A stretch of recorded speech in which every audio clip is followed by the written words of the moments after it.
When Russia invaded Ukraine, a lot of people had questions about what they could do to help the Ukrainian people during this terrible time of war. Many countries put sanctions on Russia with the hopes that that would slow Putin down. In my home province, there is even a ban on Russian alcohol. With the deadly conflict raging on, 3 Hollywood studios have decided that they are going to be canceling upcoming movie releases in Russia. Warner Bros., for example, is taking a stand and stopping the release of The Batman, which was originally supposed to hit theaters on March 2nd. In a statement, the company said, "In light of the humanitarian crisis in Ukraine, Warner Media is pausing the release of its feature film The Batman in Russia. We will continue to monitor the situation as it evolves. We hope for a swift and peaceful resolution to this tragedy." Disney also announced that they would be pausing all theatrical releases as well, which includes the upcoming Pixar film titled Turning Red. In a statement today, they said, "We will make future business decisions based on the evolving situation. In the meantime, given the scale of the emerging refugee crisis, we are working with our NGO partners to provide urgent aid and other humanitarian assistance." And the film Turning Red, which is a family film about a girl who turns into a red panda whenever she is excited, was set to premiere in Russia on March 10th. Following the news that both Disney and Warner Bros. Were pulling their releases, Sony Pictures also announced that they too would be pausing their theatrical releases as well,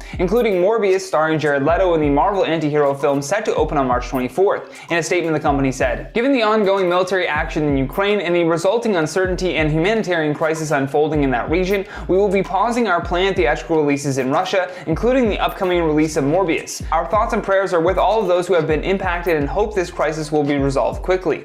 In addition to canceling The Batman, other Warner Bros. Films that were due to be released in Russia, including Fantastic Beasts: The Secret of Dumbledore and the animated DC League of Super Pets, are all being stopped. All these major Hollywood studios began to take action after news broke that Netflix was refusing to broadcast Russian state propaganda. The reason why this is such a big deal is because it's a decision that was made in the face of a new law that comes into effect in the country today. The law required all streaming services with more than 100,000 daily users to have at least 20 major Russian federal television channels, many of which love to broadcast Kremlin propaganda. A spokesperson at Netflix told The Hollywood Reporter, "Given the current situation, we have no plans to add these channels to our service." And these include Russia's main free-to-air channels, among the state-owned Channel 1, and cable networks, including a channel run by Russia's Orthodox Church. With this decision being made, it's unclear what the impact will be on their Russian service, especially considering the fact that they had big plans for Russia as well. Netflix had recently greenlit their first ever Russian original series called Anna K, but their defiance may see the streaming platform removed from the country altogether.